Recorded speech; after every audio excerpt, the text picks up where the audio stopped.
We recognize that CVUUS gathers on land seized from the Western Abenaki people by European colonizers. We respect the Abenaki spiritual relationship to the land and waters of the Champlain Valley. We are committed to building a peaceful and more just relationship with them and to promoting knowledge about their history and culture. Good morning. Good morning. Welcome. Welcome to CVUUS, Champlain Valley Unitarian Universalist Society. We are so glad you have chosen to be with us here today. Who are we? We are a church that sustains a liberal religious tradition, aspires to be visible and active on behalf of social justice and environmental responsibility, nurtures and empowers us at all ages on our spiritual journeys, and reaches out to the larger communities of which we are a part. Open minds, loving hearts, helping hands. Yesterday was such a lovely day, as is today. I was outside in yesterday's warmth with some friends. Okay, we were at a football game. And we fell to debating which was the best month in Vermont. They favored September, this month. I held out for May, but while acknowledging September is pretty good, second best. That's what we do in Vermont. We talk incessantly about the weather because we get so much of it. Now, we have 3 more full days of summer before it is officially fall. And this next week promises to be quite lovely. Good sleeping weather, cool in the morning, warm by midday. May we all be able to spend some time this week to get outside and bask in the seasonal charms of Vermont. My name is Karl Lindholm. See, I have to read that.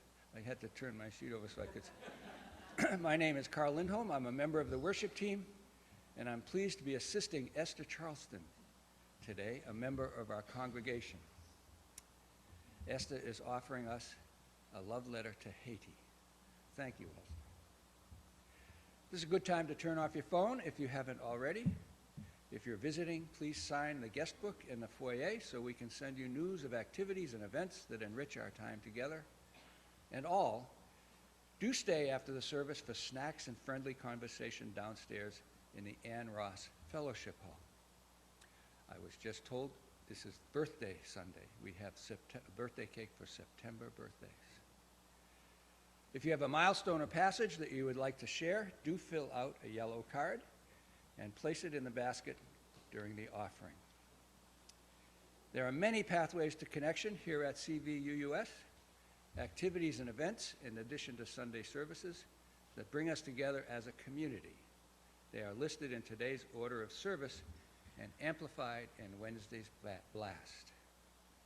Next week's service on the immigrant's perspective, led by members of the congregation, Arena, Avi, and Jordan, looks stimulating indeed. Hope to see you again next week. Also, do note that again this year we're doing a service around the time of All Saints' Eve, Halloween, that acknowledges or honors our ancestors, 3rd consecutive year. That service depends on people coming forward to tell their stories briefly about those who came before them and who were transformational in their lives or the lives of their family, community, or clan. If you don't come forward, I just sing early Bob Dylan the whole service.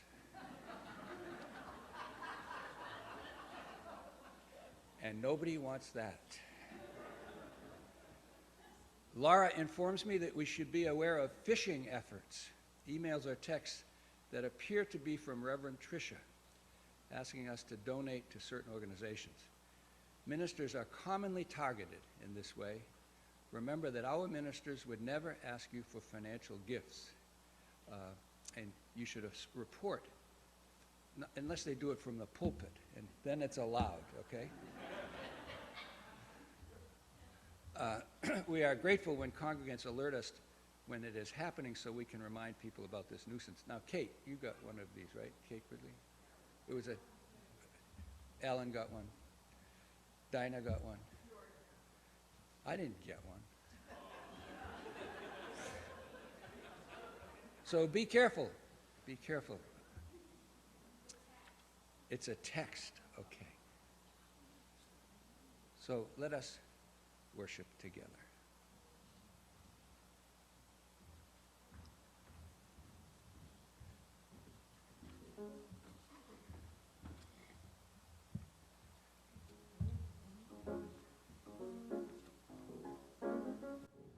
Doo-doo-doo. I just want to say that Karl has so many times threatened to sing Bob Dylan if something doesn't happen in these services. Like for years he's done that. Well, no, my point is I think that we should make him sing Bob Dylan at this point. So get a song ready, buddy. All right, so my friends, we are going to sing This Joy, and this is called a zipper song, which means that it is exactly the same except there's one word that changes. So it'll be this joy that I have, blah, blah, blah, blah, blah, this strength, this love, this pride, this peace, this love, oh, two loves, and two joys. And the tune is, you'll catch it pretty quickly, I think. If you hear harmonies, please add them. Everything is better with harmony, I think. So rise in body or spirit, and let's sing this joy.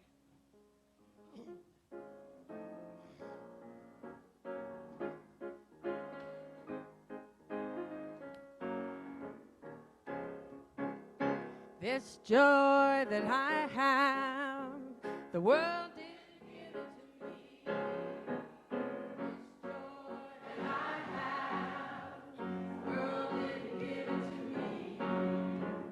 This joy that I have, the world didn't give it to me.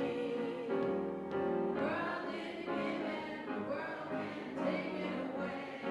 Speed it up a little, this strength that I have. The world didn't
In the midst of the turquoise Caribbean Sea, there stands an emblem of unity and of glee, a flag, a symbol, a nation's pride, a narrative of resilience that none can hide. The flag, not just fabric, dyed in hue, it's a mirror of identity, a testament true. It sings of the past, it hums of the strife, it beats the rhythm of Haitian life.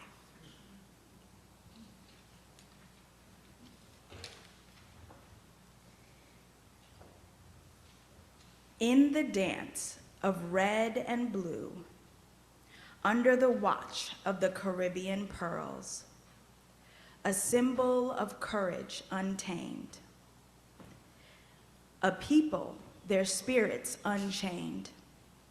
In the heart of the Caribbean, where the waves gently glide, the Haitian flag stands tall. It's bright and wide, a symbol of resilience, a story woven through. In the rhythm of red and blue, Haiti's heartbeat is true. And now for the chalice lighting. Please read with me. Community is the spirit, the guiding light of the tribe, whereby people come together in order to fulfill a specific purpose, to help others fulfill their purpose, and to take care of one another.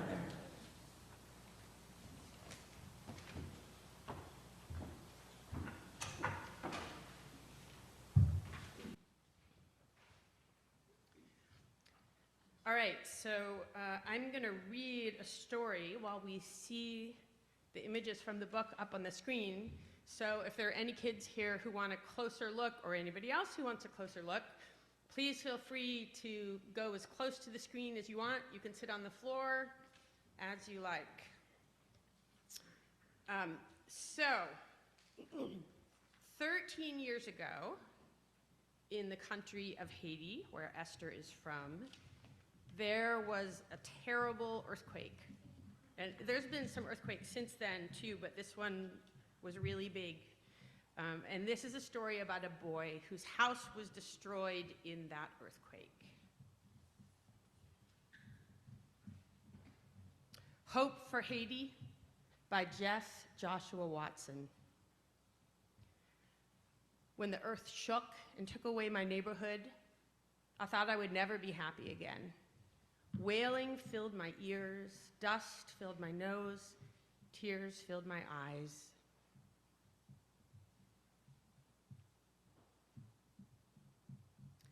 I helped my mother build a new home in the soccer stadium.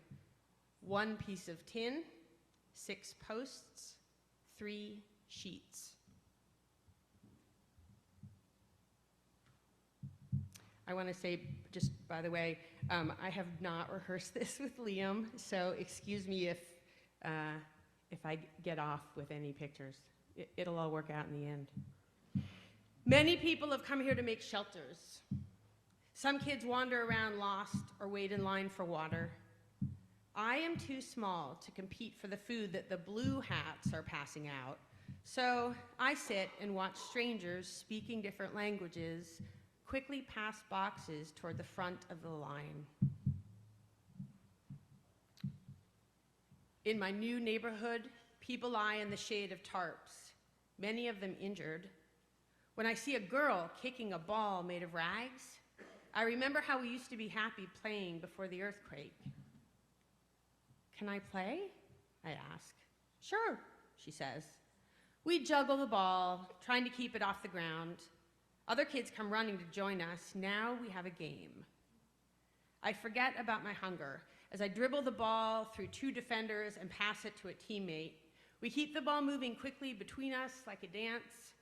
I shoot the ball between two piles of sandals and jump into the arms of my teammates like I've seen them do on TV. Both teams burst into laughter until an old woman shushes us as she passes. "This is no time to laugh," she scolds. "There's too much sadness here." As she walks away, a man nearby says, Don't worry, children. It's not your fault. She has much to mourn, and she doesn't understand the power of this soccer game." The man grins and starts dribbling our ball. "So, any of you been to a game in this stadium before the earthquake?" Several children nod. I smile and say, "My father took me to a match here. We had a picnic with green papaya salad, and he bought me a soda." Seeing those players made me want to be a soccer star when I grew up. I remember watching Mano Sano, Haiti's most famous soccer player, score goals on this very field, the man says. "He was just a city kid like you, no different." "Well, maybe Haiti used to be good, but Brazil's the best team in the world now," says a boy. "We can't win anymore. Just look at our stadium." The man picks up our rag ball and tries juggling it on his knees. The rags are soaked with mud and keep slipping from the rubber bands that hold them together. "I must get back to help the others," he says. "But before I go, I want to give you kids something." He ducks into his shelter. When he comes back out, he's carrying a ball, a real soccer ball. He hands it to me and turns to go. It's an old ball, but in perfect condition. There's a signature written on the ball, but I can't read it. A boy looks closely. It says, "Manon Sanon." All the kids gather close to see. "Wait," I called. "You can't give this ball away. It's signed by Mano." We can let go of the past," the man tells us. We can let go. Right now we have to think about the future, and the future is you. I put my arms around the man, and the other kids all swarm him with hugs. "Thank you, mister," we all say. "Don't thank me, children," he says. "Thank you. Thank you for reminding me why there's hope for Haiti." We return to our game, playing better than ever. I pass the ball to a teammate who traps it with his chest and flicks it over the head of a defender. As I run for the ball, I am no longer barefoot and wearing torn shorts. I'm wearing the Haitian soccer team uniform, and the stadium is packed with fans screaming out my name. I beat the defender to the ball, spin around, and glance at the net. With the Brazilian soccer team racing toward me, I take one more step, shoot, and goal! And that's the story. So I wonder, this is a question for everybody. I wonder when any of you have had something really bad happen, or something bad that's happening that you're stuck in, if there is something like soccer, maybe, or something else that helped you in that moment. Just take a moment for a second and close your eyes if it'll help. And I just want you to think, like, what are things that help you when things are really bad?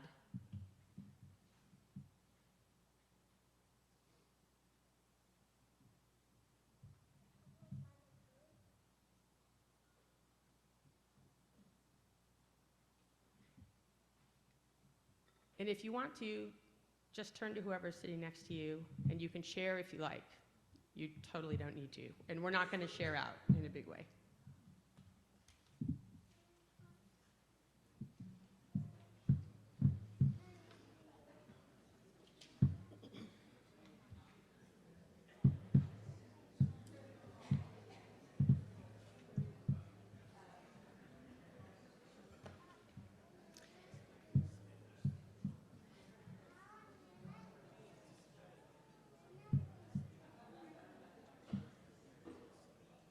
And find an ending.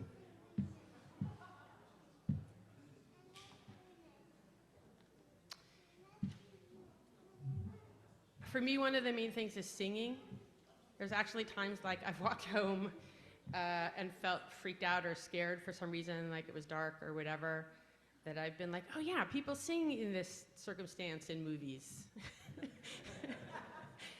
And it totally works. It's a great idea. So, we're going to sing.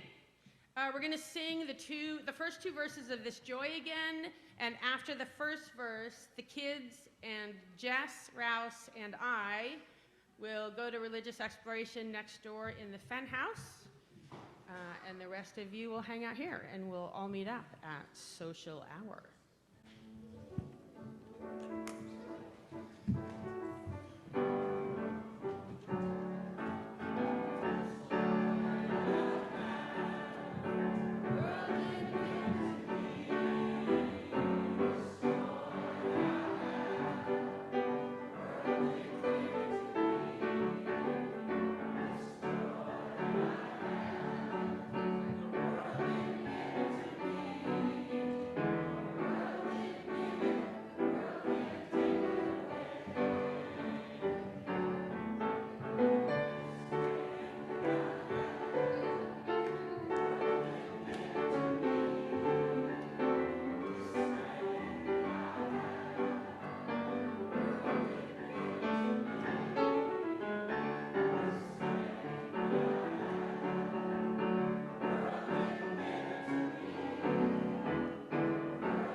Now's the time in our service for the offering. This month we are sharing the plate with Resource Vermont, whose aim it is to reduce poverty by creating a marketplace for reuse, while providing new opportunities to the underskilled and long-term unemployed. Please be as generous as you can.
feeling well and spent a night in the ER earlier this week.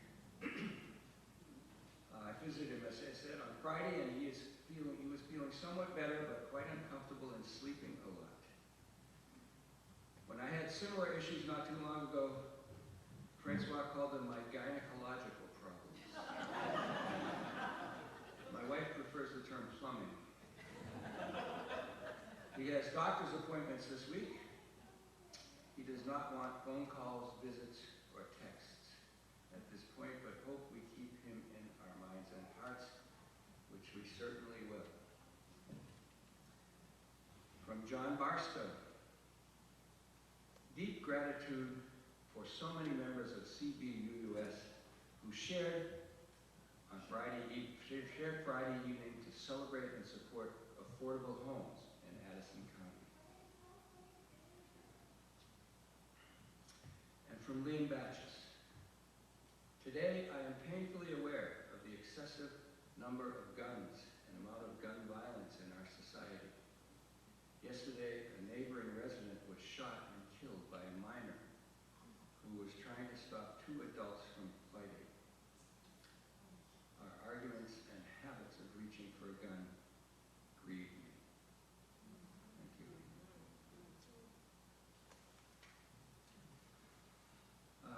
There are certainly milestones, joys and concerns, passages that we experience in a week of living and remain unspoken.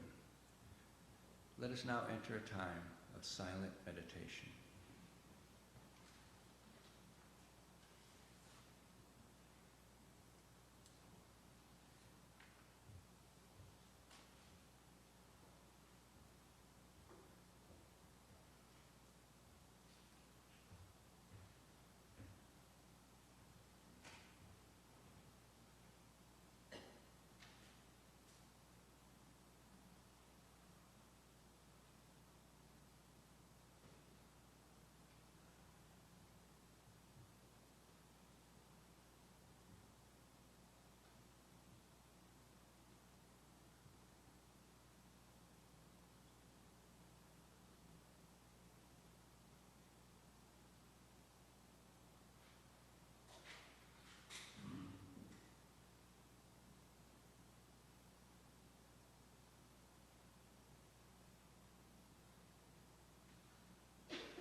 Egypt's land.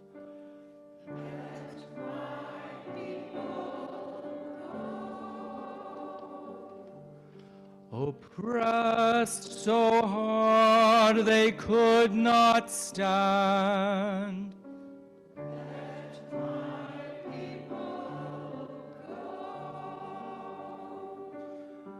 Go down.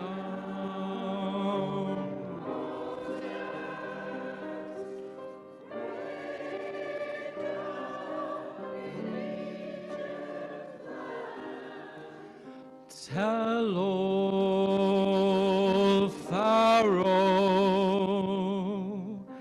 let my people go.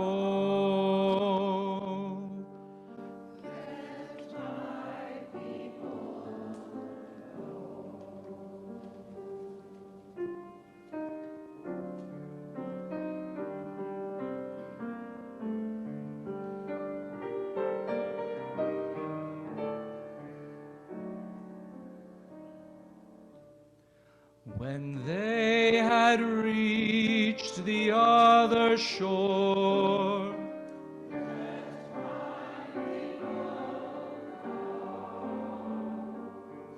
they let their song of triumph soar. Let my people go. Go down, Moses, way down in Egypt land. Tell old Pharaoh, let my people go.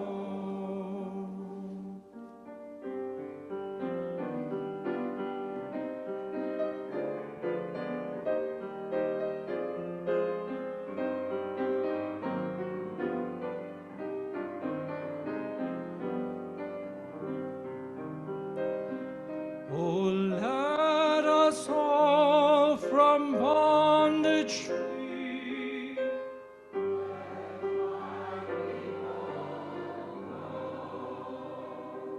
And let us all by love be free.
Good morning. Wow, I'm looking at the time and I'm like, whew, okay, I'm gonna Okay, don't worry. All right.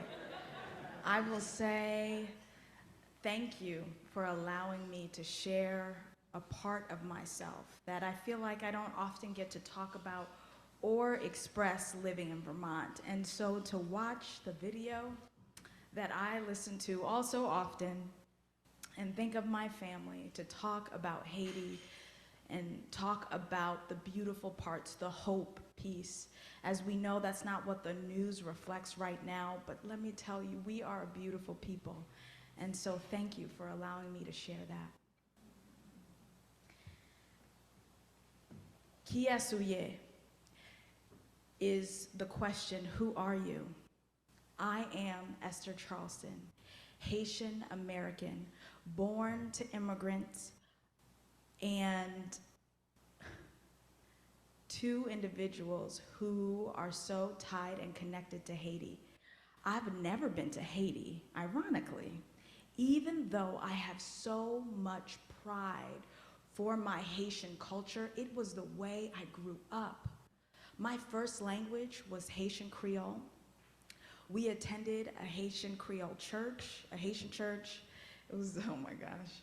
So navigating, sorry, the memories. And one memory in particular is, so we have to greet, the culture, our culture is you greet by kissing on the cheek. And I was like in second grade, and I forgot that I was in school, not at church, and I went over to kiss my teacher, and she leaned back. So that was like awkward, but it was a moment of, wow, okay, I'm navigating two worlds. And Anita and Esther Charlestin, my parents, who I love and adore, and I'm grateful I get to share my mother with you. She is my heart. I love my dad too, but I'm sorry, mommy wins. She is my heart, and she is a huge, you see me, but to see all of me, you got to know her. To see why I choose to fight for a better life for my family. To see why I choose to stand up and talk about what's uncomfortable. To see why I am a fighter and refuse to give up on my dream of being in a place that sees all of me and my children and those around me.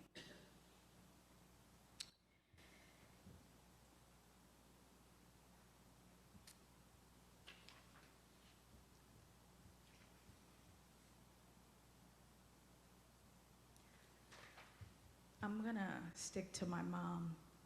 I had more, but I'm gonna stick to my mom and talk about who she is. Because I think y'all know me, but you need to know her. And I'm gonna come down, I wanna talk to you and be with you. Hello? Hello? Hello? Okay, yes. Oh my, I'm home. So my mother is a woman who is sweet, yet played no games. Let me tell you, played no games. Growing up, I'm the oldest of 5. She made sure we were about school, church, and home. That was the rule. We weren't allowed to do anything else. So when I was 16, you know what I did for fun? I volunteered at the home where I could walk, because she was okay with that. And I had so much fun, and I learned so much. But my mom was a woman who played no games. I remember and she worked 80-hour weeks. So my great aunt was the one who would stay home with us and be with us. And my mom, I grew up conservative Christian. My mom would wake us up at like 6 in the morning and call and have all 5 of us downstairs in the living room to pray before we went to school. And she had full control, because we all hated it. We all were mad, but we had to fake it. Thank God she wasn't there to see our pouting faces. But the memories that stay with me is spending that much time with my siblings and just being with them. And I treasure that, as I am not close to them right now. But so my mom in 2011 The earthquake happened. The earthquake Poppy referred to earlier, and that was in the book, was in 2010. 2011, my mom felt a calling to really serve her people where she grew up. And she didn't have like a plan. And I'm a planner, so I'm like, what calling? Oh, okay. I hear you, Mom, and you got 5 over here. But her vision was to, I'm here, I made a life for my family and but I left so many people back home.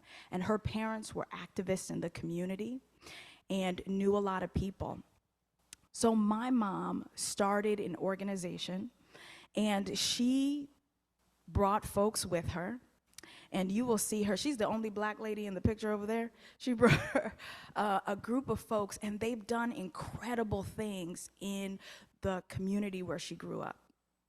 And so I know a lot of people know about Port-au-Prince, but Port-au-Prince is not the only part of Haiti. That's the city. There's so much country.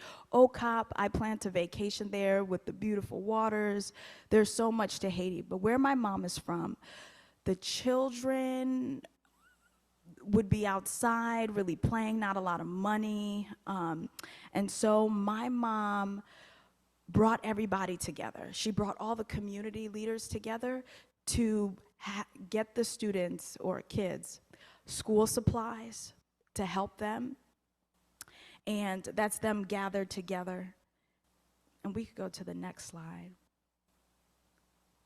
And she thought it was important that they learn how to use computers, as we are in an age of technology. And so she has a computer class, and it's so interesting. So it's like 3 computers, but everybody's watching, learning how to use a keyboard. The students have music lessons, so they're learning how to play the piano and the drums. And we can go to the next one.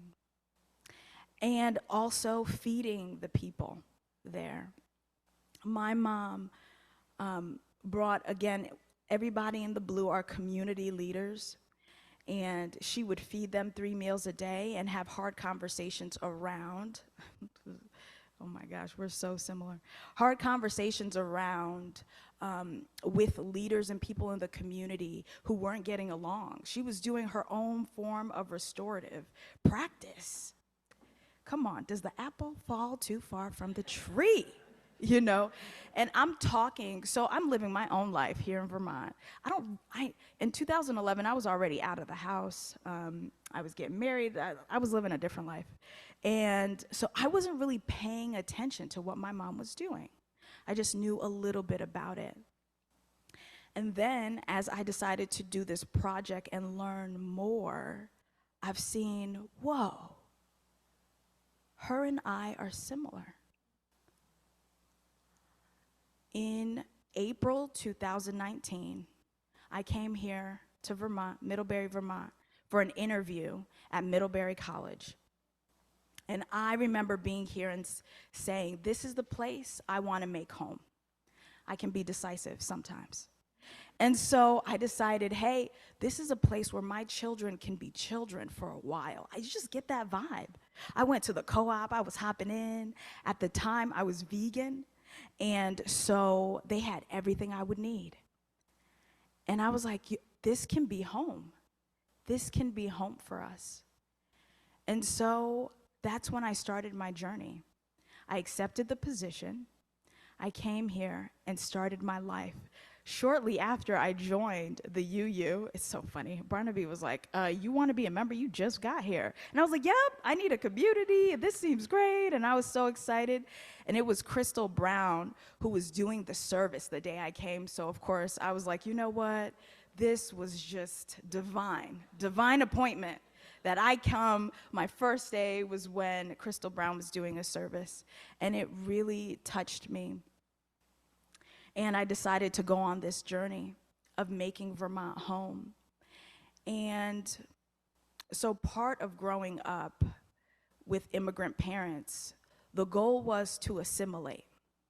The goal was you come, you get your education, and you make a better life for your family. That is the focus. Yes, we're Black, but that's just like something to push aside. You learn how to navigate in white spaces. And of course, this is not what my mom told me, but as parents, the messages we give to our kids through our actions, right? So my mom fought really hard for me to be in private schools where I was usually the only. College, I was usually the only. Grad school, I was usually the only. And then choosing to live in Vermont. So I was very comfortable. I was like, yeah, I'm very comfortable being the only, apparently. But my goal was, okay, I just need a job to take care of my kids. And coming here, I felt like I could do that. And I did. But then June 2020 happened. After the murder of George Floyd, I sat with how I felt and how I was raising my children. I was asking some questions. I was giving them messages, not through my words, but through my actions. I knew living here, them growing up in a predominantly white space, they would learn how to navigate it. And that would work to their advantage. I was thinking about how to raise my son as an acceptable black man, where white people were not threatened by him. And he was 2. And I thought that was normal.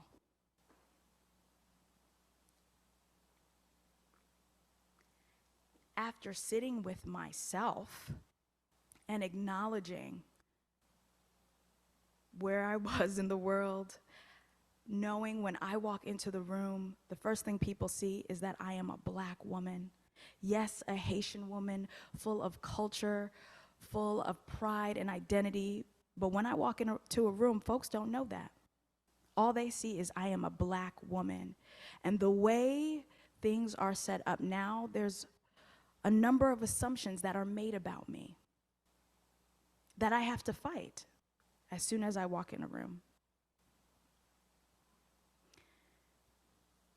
So back to my mom. My mom came to this country knowing that it was not for her, but she would do the best she can to make it the best.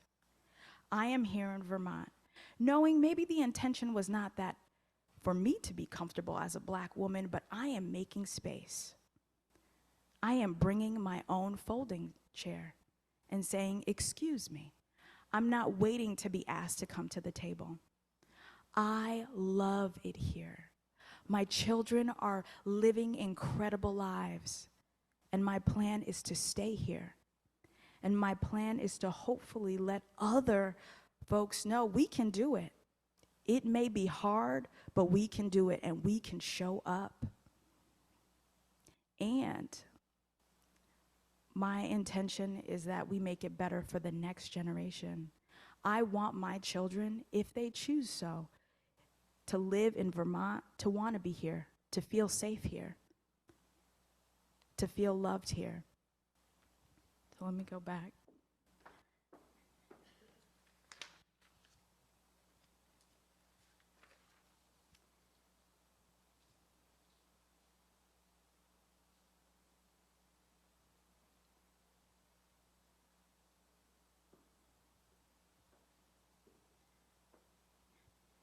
I'm leaving my notes because I'm like, I'm just talking to you. We're having a conversation here. It has been an honor to be in this space. It has been an honor to live in Vermont, to love in Vermont. Y'all found love here. Can we give a hand clap for that? Next Sunday will be a year that we got married here. Yay! Found love here, am creating a beautiful life here, and believe that we can do better and will help us do better, even if I don't see it in my lifetime. I hope my grandbabies do. And so thank you for being with me on this journey. Thank you for loving me on this journey. Thank you for allowing me to peel back the layers. And I feel like you all witnessed it, really. I remember when Brielle turned 5 and it was the pandemic. Kate, I look at you. I remember you all came to the parking lot. Just a group of folks from CVUUS came to the parking lot to sing her happy birthday. And now she's 8. And she has boundaries. I'm like, ooh, this is different. You know? And I love it. And the woman she's becoming, the people I choose to surround her with, and Lawrence, knowing that they're not alone. So the Haitian pride that I feel, the sense of resilience, the fear or lack thereof. I mean, I guess I'm still scared, of course. I just don't let it hold me back. And trust that whatever happens will happen. But I'm still gonna fight. Fight to be here, fight to love here, and fight to make Vermont better. And so, thank you for allowing me to do that here. And remember, Haiti, I hope you all enjoy a piece of my culture today. Oh, yeah, aw, I forgot about this slide. I love it. All right, and so my siblings, so I'm the oldest of 5. I'm the shortest one. Yes, I am. And then Jesse, of course, and then those are my parents. I will name, and then my beautiful children. So I speak highly of my mom, and I do love my dad. My dad struggles with mental health. And so he has schizophrenia, seizures, and so a lot of my life, he's been in and out of hospitals, and family has been taking care of him. My mom is now his caregiver. And so I just want to name that. It's like, wow, you love your mom. What about your dad? But my dad, I've seen his struggle, and we've loved him through it. But he's been there, graduation and all. And so as you go forth, as you think about your life in Vermont, just remember you have a little Haitian woman living here too, loving on you, and willing to share the best parts of her. Thank you.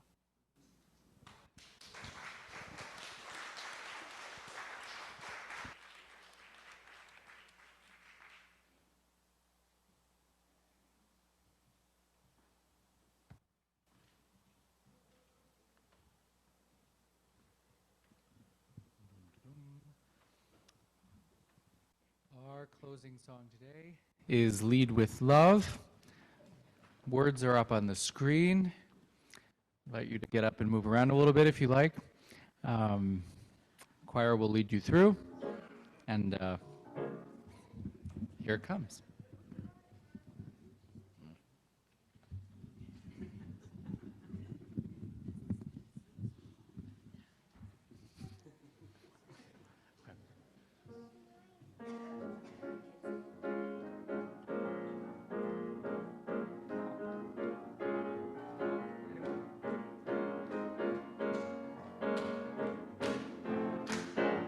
You gotta put one foot.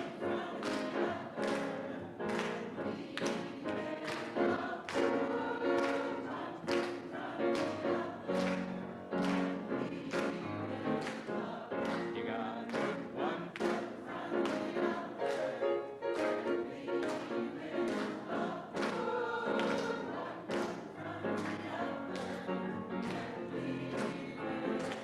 Don't give up hope. You're not alone. Don't you give up. Keep moving on. You gotta put one foot.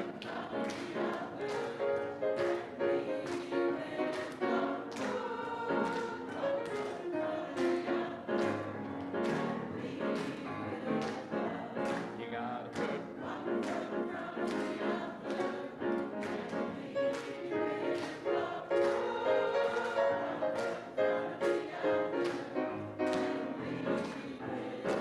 Lift up your eyes, don't you despair. Look up ahead, the path is there. Oh, you got it.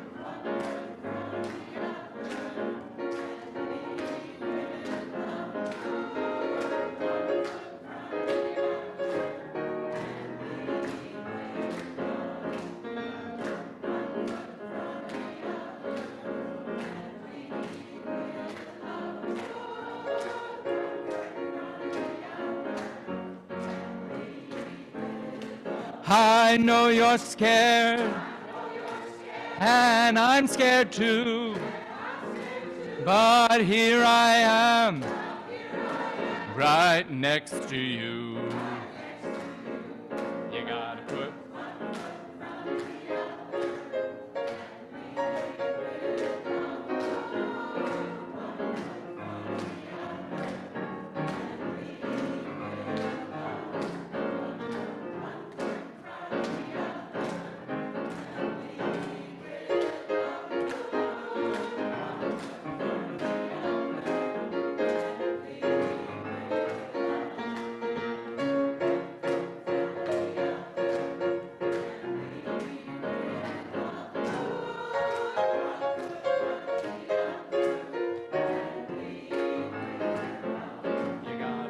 one foot.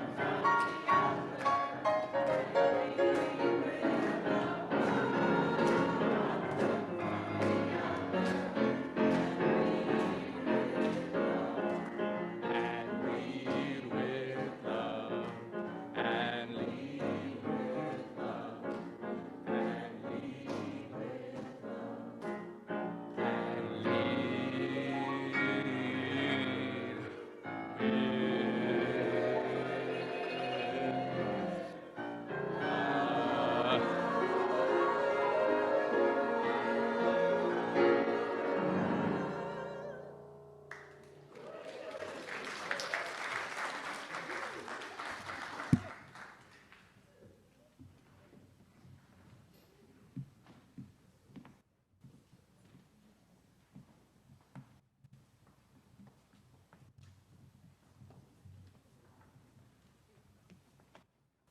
Hi, I'm Morris Earl, and Esther, thanks for a lovely service. And I wanted to finish with an echo of what she said. This is just a very short song that about what I learned from living in Haiti myself, from the Haitian people, especially after the earthquake. And this is really their words. And usually I have my guitar, but I didn't know I was going to do this. Merci en pile, Seigneur, merci en pile. Merci grâce à Dieu pour tout bagay que nous gain kounye a. Zami, santé et famille nous. Thank you so much, my Lord. Thank you so much. Thank you, grace of God, for all the things that we have today, our health, our friends, and family.